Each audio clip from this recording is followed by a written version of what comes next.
بە پێویستمان زانی بە هاوکاری خێرخوازە دڵسۆز و بەڕێزەکان کە خێرخوازەکان دائیمەن هەردەم بەردەوام بووینە لە پشتگیریکردنی خەرچی فەقیر و هەژارەوە و ئێمە لێرەوە دەستخۆشیان لێکین خوای گەورە پاداشتیان داتەوە و خوای گەورە دەروی خێریان لێ بکاتەوە و ئێمە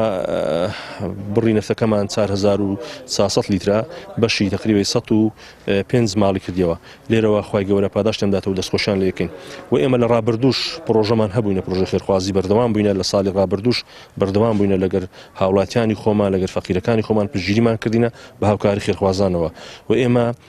لە ساڵانی ڕابردوو سەبەتەی خۆراکمان بەسەر خەرجدا تەوزیع کردیا قوربانیمان بەسەر خەرجدا تەوزیع کردیەوە جلوبەرگ و هاوکاری نەخۆشمان کردیا هاوکاری خەرچی فەقیر و هەژارمان کردیا و لە ساڵی ڕابردوودا سێ خانیمان بنیات ناونلۆ خەرچی فەقیر و هەژار دوومان نۆژەن کردین و ئیشمان لە بنیاتەوە دروست کردیە و بە هاوکاری خێرخوازانەوە و لێرەوە دەستخۆشیان لێ یەکەین خوای گەورە پاداشتیان داتەوە و لێرەشەوە داوان لێ یەکەین بەردەوام بن ڕۆی بتوانین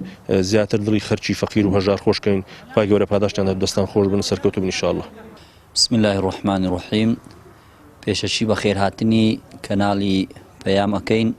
لۆ دەڤەری خەلیفان ئەنجومەنی کۆمەڵی ئیسلامی دەستخۆشی لە ئەنجومەنی کۆمەڵی ئیسلامی ئەکەینکەوە هەستاون بە یارمەتیدانی خەڵکانێکی هەژار لە دەڤەرەکەمان کە تەوزیعکردنی چەند گاڵۆن نەفتێک بەسەر کەسانی کەم دەرامەت بەڕاستی لەو وەختە زروف و وەختە ناخۆشەدا دەستخۆشیان لێەکەین و دەستخۆشی لە خێرخوازانەکەین لە ڕێگەی ئەنجومەنی کۆمەڵی ئیسلامی خەلیفان داواکارین لە خوای پەروەردگار خوا پاداشیان بداتەوە و کەسانی خێرخواز و کەسانی دەوڵەمەندیش چاویان لێ بکەن و خوای پەروەردگار لە دنیا و لە قیامەت نمونەیان زیاد کە و پاداشیان بداتەوە.